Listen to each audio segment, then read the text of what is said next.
The community today here at St. Patrick's is diverse as the church is as a whole. We have people coming in not just from the United States, but from the entire Anglophone world, Europe, Africa, Asia.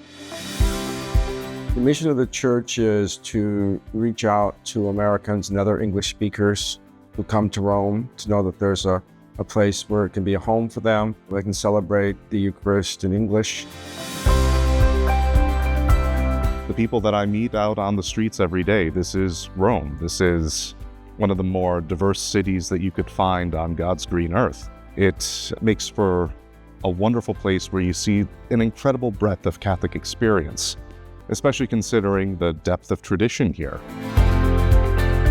People in coming to Rome are trying to deepen something about their life of faith, and so it's our job then to help connect where they're at with what the scriptures, what the gospel is trying to say to them. The Paulists have been here since the 1920s when Warren G. Harding asked a couple of our guys to come over here to serve as the chaplains next to the old location of the American Embassy over at Santa Susana.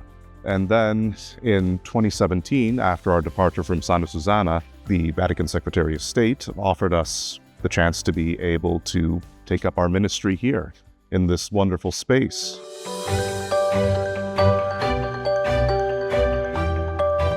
You can be a tourist, you can be a pilgrim, or a Catholic who lives and works in Rome. They've always welcomed everybody.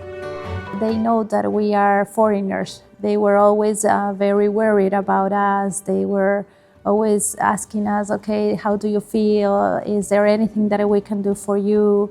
Make them feel welcome, to have a sense of hospitality, to know that there's a home here and for them, and this is their parish as well. My name is Daniel. I was born in the States, but I grew up in Italy. I started working, then I went to the US and I met Rocio in Washington. Some years ago, Father Greg invited me to be part of the parish council, and I thought it was an excellent way to give back to the community and a way to participate more actively in the parish. For us as expats, it's been nice because you're looking for a sense of home, but yet your home is always moving and rotational. So coming here, you see the people that have been here for a while.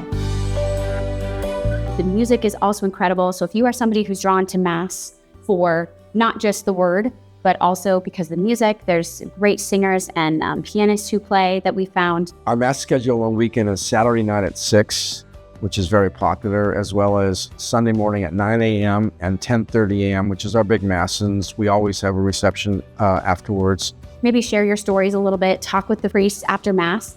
But it's just a small informal reception that is definitely a highlight for the kids because yes, they get a treat, but then they also get time to chat with their friends. It's wonderful to see families here and their children, and the emphasis that Father Matt and Father Greg have on including them in the life of the parish. To be more welcoming to children and teenagers in our liturgies and making them more focused toward them with children's homilies, with music that they can sing, with a sense of their participation as servers and bringing up the gifts and handing out hymnals as people come in. Their commitment to work with the community, to work with all of us that are part of this church. The part that I like about the Paulist Fathers here actually is their link to our daughter's school and continuing her journey at her school at a local private school here in Rome. I also work at Marymount International School, and that's been a joy in my life for many, many years. We have masses there in preparation for the sacraments of First Communion and Confirmation, which are celebrated here at St. Patrick's, as well as retreats and things of that nature. One of the really more interesting activities that we do here every year is the St. Nicholas Serrata for Charity. It is our annual fundraiser that we do for Roman charities because a lot of our parishioners, even if they've lived here for a good amount of time, aren't, because of a lack of mastery of the Italian language, able to participate directly in a lot of charitable efforts in the city. So this is the way that we, as a primarily English-speaking community, can really try to help those in need in Rome.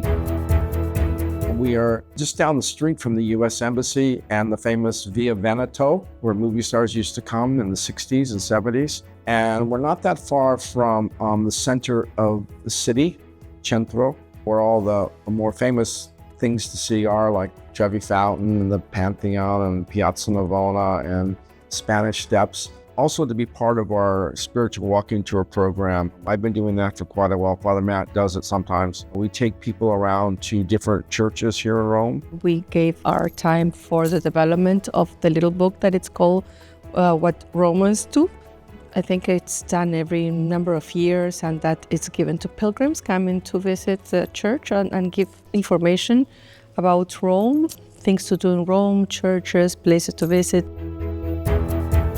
The English language, in some sense, is what unites us as a parish more than anything else, and enables us to pray together and worship together, and to have music that's familiar, to have a parish community that feels a little bit more like a parish community back home.